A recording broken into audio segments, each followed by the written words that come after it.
Excellency Minister of Agriculture, Minister of Rural Affairs of Estonia, Chair of the Committee on Agriculture and Rural Development of the European Parliament, Director General of Agriculture, DG Agri of the European Commission, representatives of international organizations, ladies and gentlemen. I'm delighted to be here and honored of having this opportunity to join my fellow colleagues to discuss ever important issues in agriculture and rural development. The Agri-Forum in Tartu has become an important event that brings together representatives of several governments, international organizations, academia, entrepreneurs, and civil society organizations. Furthermore, Forum has become an excellent platform to renew contacts with their colleagues and partners from around the world.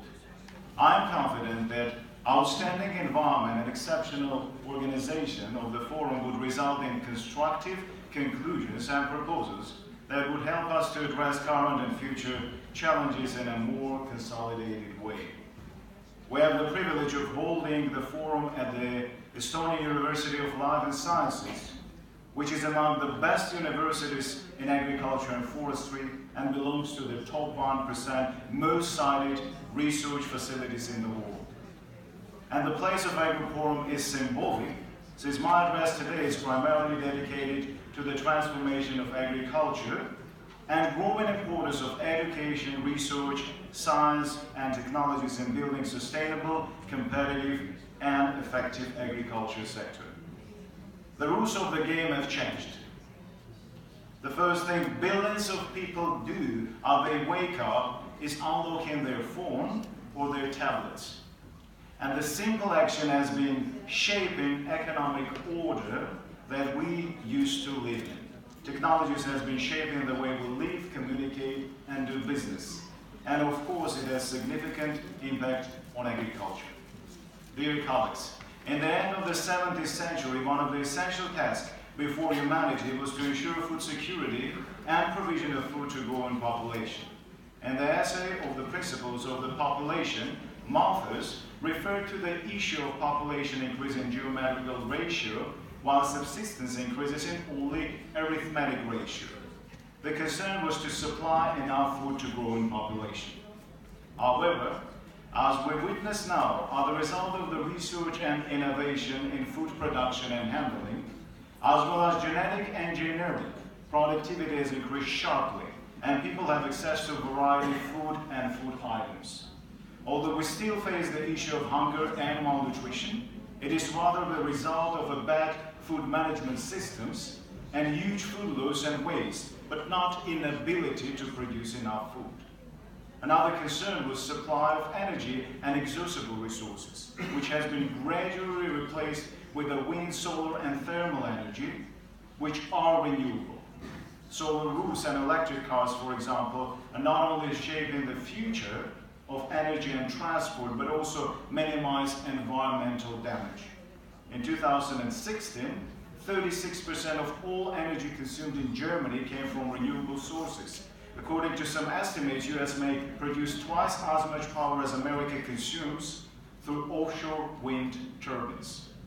Furthermore, as technologies are advancing, the cost of such infrastructure is increasing and enabling developing countries to invest in those systems and benefit from energy diversification.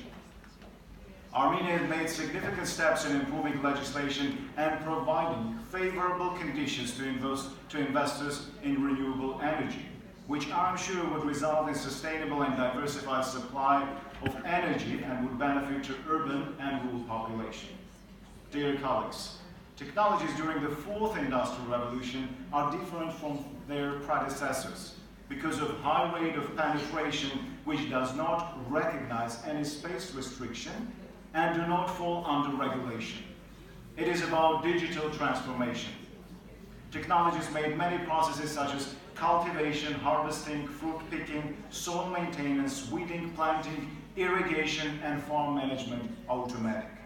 Currently, mix of physical, digital, biological technologies are paving the future of the sector. Examples of such developments can be observed in biological pest control and growth enhancements. Precious agriculture and farm management based on satellite imagery and advanced sensors enable farmers to optimize returns on inputs while preserving resources. A combination of dozens of androids and sensors enable better monitoring, forecasting, cultivation of crops with practically little or no human intervention. Armenia is doing first steps in integrating GIS systems in forest and agriculture management. At the moment, with the support of German and Austrian governments, we are finalizing forest management information system based on satellite mapping and field corrections, which would ensure proper implementation of forest management plans and help us to better manage our forests. We're working on designing also an integrating complementary model for agriculture, land and horticulture sector, which would enable us to access big data on regular basis, which would certainly improve the main function of the ministry, policy making. The next step would be to design a methodology to define the best crop varieties in accordance with the regularly updated market data. So we not only grow more valuable crops, but also do it with a clear understanding of domestic and international market dynamics. Nevertheless, the issue of transformation to technology based on agriculture is challenging for the developing states. Technologies may significantly impact farm productivity and minimize negative impact on the environment. However, it may also pose threat to rural employment, inequality, poverty, and food security. Among factors that hinders access to technology to rural areas is extension system causing disconnection between agricultural research, education, extension, and production. Therefore, agriculture will be more dependent on new type of farmers who are better educated, technology equipped, and good at farm management. We need to consolidate our efforts on assisting small and medium enterprises in adopting new technologies, transfer of knowledge and experience. Education and advisory systems should better work with the farmers on building their capacities and transferring the best technologies to the field. Considering the scale of development and penetration of new technologies, we need to design a local and global policies aiming at understanding impact and influence of the new developments in agriculture. In particular, what percentage of jobs would be further automated and how many unskilled and skilled people would be replaced by androids.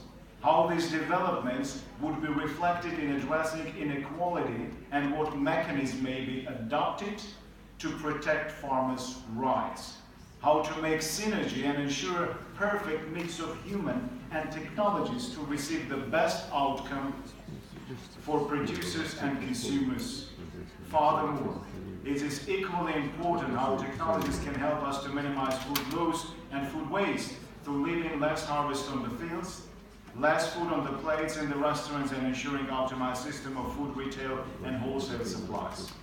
I also would like to take an initiative and offer to work on a global network of agriculture knowledge, which would integrate all the best practices and experiences through better communications in a better and more affordable and accessible way. We are doing the first steps in this direction and suggested the European Union to organize the next Eastern Partnership Panel on Agriculture and Rural Development, which would be focusing on technologies. Technologies, big data analysis can also help farmers around the world to better meet global demands, increase their earnings, and better understand market developments. A better educated and skilled farmer programs should have more space in the agenda of the states. We should also continue helping development of organic food production, demand for which has been dynamically growing. Our government, in partnership with the EU and ADA, has initiated a program to support organic producers through financial assistance, but also aims at regular improvement of the legislation, better awareness raising, and market development efforts. In addition, we should continue our efforts to support agritourism initiatives.